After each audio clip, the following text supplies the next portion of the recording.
அனைவருக்கும் வணக்கம். இன்றைக்கி நம்ம இனியவள் உற்சாகம் சேனலில் என்ன பார்க்க போகிறோம் அப்படின்னா, மனக்குறைகளை அனைத்தும் தீர்க்கும் மாசாணி அம்மன் கோவிலை பற்றி தான் நம்ம இந்த வீடியோவில் பார்க்க போகிறோம்.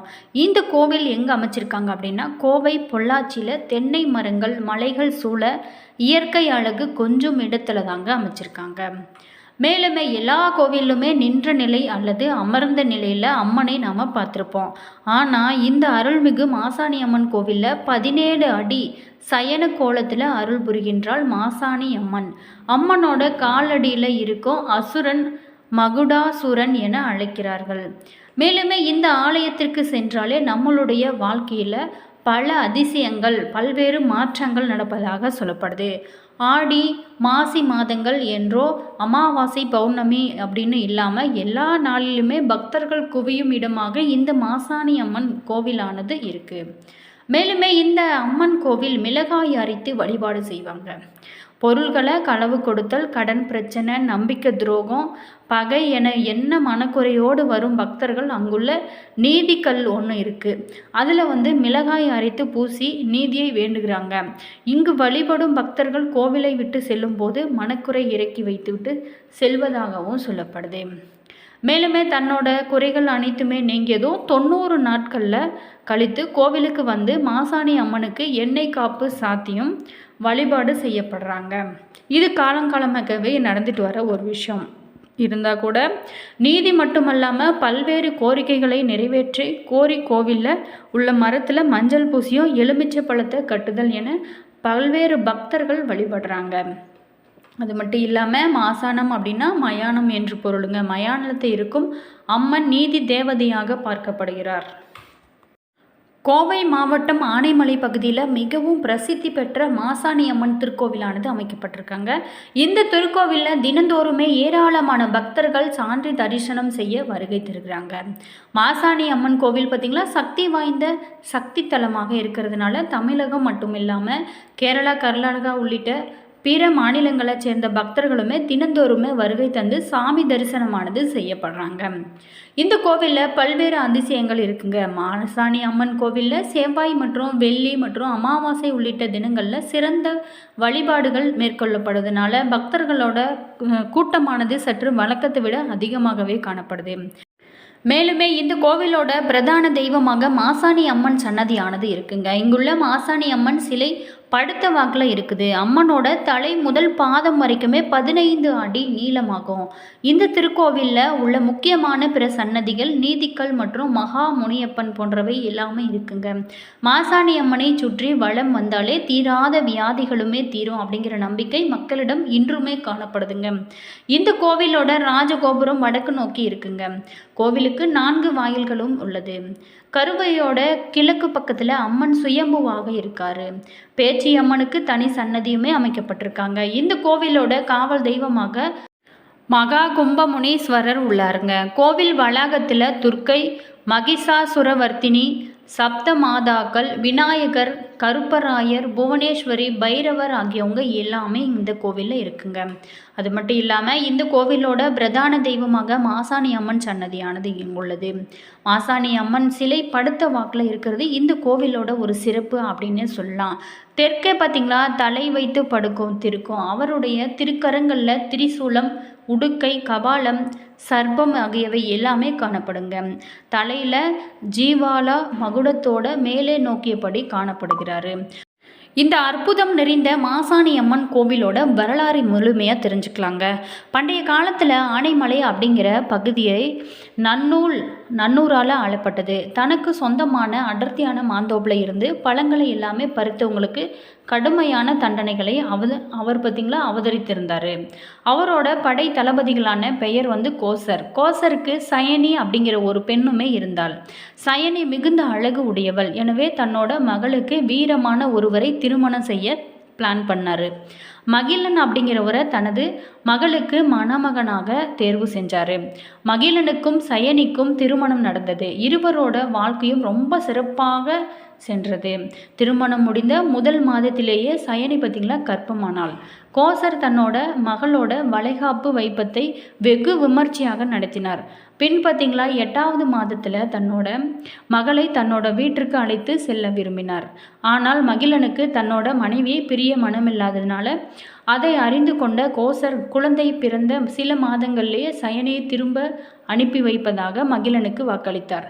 சயனிக்கு பார்த்திங்களா மாம்பழம் மீது ரொம்ப அதிகமாக ஆசை. எனவே கோசர் விதவிதமான மாம்பழங்களை வாங்கி கொடுத்தார். ஒரு நாள் பார்த்திங்களா சயனியோட தோழிகள் சயனியை சந்திக்க அவளோட வீட்டிற்கு வந்தாங்க.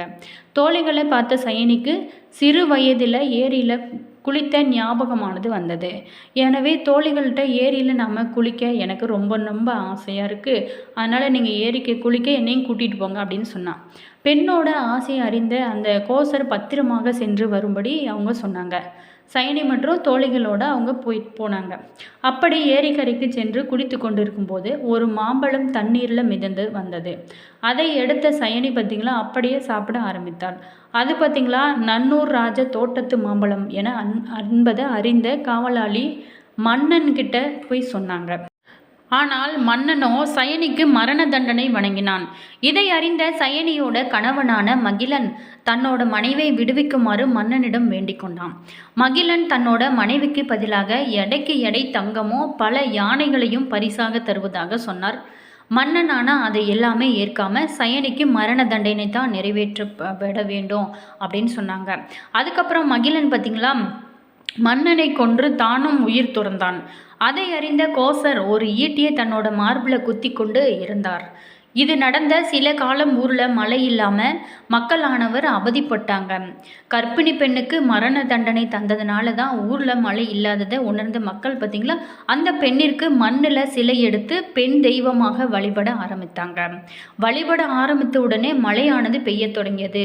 ஊரோட செழுமை பழைய நிலைக்கு திரும்பியது. இது எல்லாமே கேட்கும்போது மெய்சிலிர்ப்பாக இருக்குதுங்க. அந்த தெய்வமே பின்னர் மாசாணி அம்மன் என்று அழைக்கப்பட்டாள்.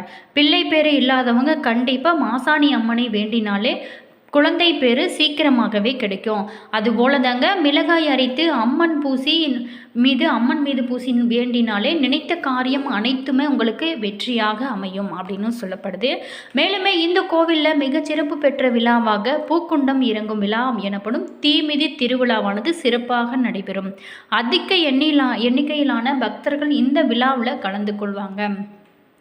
மேலுமே இந்த கோவிலில் பல அதிசயங்கள் இருந்திருப்பதாகவும் சொல்லப்படுது. மாசாணி அம்மன் அப்படிங்கிறது தமிழ்நாட்டில் கோயம்புத்தூர் மாவட்டம் பொள்ளாச்சி அருகே உள்ள ஆனைமலை பகுதியில் இந்த கோவிலானது அமைந்துள்ளது மிக சிறப்பாக போற்றப்படுகிறது. இது ஒரு அம்மன் கோவிலுங்க. இந்த மாசாணி அம்மனோட வரலாறு ரொம்ப ரொம்ப சிறப்பு பெற்றதாக சொல்லப்படுது. வழிபாடு மற்றும் அதோட முக்கியத்துவங்கள் ரொம்ப ரொம்ப சிறப்பானதாகவும் சொல்லப்படுது. மேலுமே இங்குள்ள மாசாணி அம்மன் சிலையானது 15 அடி நீளத்தில் படுத்து கிடக்கும் நிலையில் உள்ள 4 கைகளை கொண்டதாக காட்சி தருகிறது. இந்த மாசாணி அம்மன் மாசாணி தேவி என்றும் கூட வட இந்தியர்களால் அழைக்கப்படுவதுண்டு. குழந்தை வரம் வேண்டவங்களுக்கு அருள் புரிவாள் என்றும் துரோகிகளை தண்டிப்பாள் என்றுமே நம்பப்படுது. இங்குள்ள மாசாணி அம்மன் கோவிலானது நம்பிக்கை, ஆன்மீகம் மற்றும் கலாச்சார பாரம்பரிய கலங்கரை விளக்கமாக இது நிற்கப்படுது அப்படின்னும் சொல்லப்படுது. மேலுமே மாசாணி அம்மன் பக்தர்களோட வேண்டுதல்கள் அனைத்துமே நிறைவேற்றுவதாகவும் சொல்லப்படுது. பிரார்த்தனைகளை 90 நாட்களில் தீர்த்து வைப்பாள் என்றும் கேட்ட வரங்களை எல்லாமே அருள்வாள் என்றுமே சொல்லப்படுது. பொள்ளாச்சியிலிருந்து தென்மேற்கு திசையில் 24 கிலோமீட்டர் தொலைவில் மாசாணி அம்மன் கோவிலானது அமைக்கப்பட்டிருக்காங்க. இது பார்த்திங்களா ஆனைமலை மாசாணி அம்மன் கோவில் எனவும் கூட அழைக்கப்படுது. ஆனைமலை குன்றின் அடிவாரத்தில் ஆழியாறு சங்கமிக்கும் இடத்துல தான் இந்த கோவில் இருக்குது. இந்த கோவிலோட பின்புலமாக ஆனைமலை குன்றின் பசுமையினை நம்மளால் காண முடியுங்க. கண்டிப்பாக இந்த கோவிலுக்கு எல்லாருமே சென்றுவாங்க. நிச்சயம் உங்களோட வாழ்க்கையில் நல்ல ஒரு மாற்றம் ஏற்படும் அப்படின்னும் சொல்லப்படுது. மேலுமே குழந்தை வரம் என்றவங்க கண்டிப்பாக இந்த கோவிலுக்கு சென்றாலே குழந்தை வரம் கிடைக்கும் அப்படின்னு சொல்லப்படுது. என்ன நண்பர்களே, இந்த வீடியோவில் நம்ம மாசாணி அம்மன் கோவிலோட வரலாறுகள் என்ன, இந்த கோவிலுக்கு நம்ம சென்று வந்தால் நமக்கு எப்படிப்பட்ட பலன்கள்லாம் கிடைக்கும் அப்படிங்கிறத பற்றி தான் பார்த்தோம். இந்த வீடியோ நிச்சயமாக உங்களுக்கு பயனுள்ள ஒரு தகவல்களை தந்திருக்கோம் அப்படின்னு நினைக்கிறேன். வீடியோ பிடிச்சிருந்தா மறக்காமல் லைக் பண்ணுங்கள், கமெண்ட் பண்ணுங்கள், ஷேர் பண்ணுங்கள். இதே போல் தகவல்களை நீங்கள் தெரிஞ்சுக்கணும் அப்படின்னாலும் சப்ஸ்கிரைப் பண்ணிக்கோங்க. கூடவே இருக்க பெல் ஐக்கானையுமே ப்ரெஸ் பண்ணிக்கோங்க. அப்போ தான் நாங்கள் போடுற ஒவ்வொரு வீடியோவுமே உடனுக்குடன் நோட்டிஃபிகேஷனை வந்து சென்றடைங்க. அதே மாதிரி உங்களோட கருத்து என்ன அப்படிங்கிறத மறக்காமல் கமெண்ட் பாக்ஸ் செக்ஷனில் பதிவிடுங்க. ஜோதிட ரீதியான அனைத்து விதமான பிரச்சனைகளுக்குமே கூட தீர்வு சொல்லப்படுங்க. டிஸ்கிரிப்ஷனில் ஸ்ரீ வராகி அம்மன் வாட்ஸ்அப் நம்பர் கொடுத்துருக்கோம். நீங்கள் கால் பண்ணி தாராளமாக கேட்டு தெரிஞ்சுக்கலாங்க. உங்களுக்கு இந்த மாசாணி அம்மன் கோவிலில் பிடிக்கும் அப்படின்னா ஓம் மாசாணி அம்மன் தாயே போற்றி, ஓம் மாசாணி அம்மன் தாயே போற்றி அப்படிங்கிற மந்திரத்தை மறக்காமல் கமெண்ட் பாக்ஸ் செக்ஷனில் பதிவிடுங்க. All viewers, thank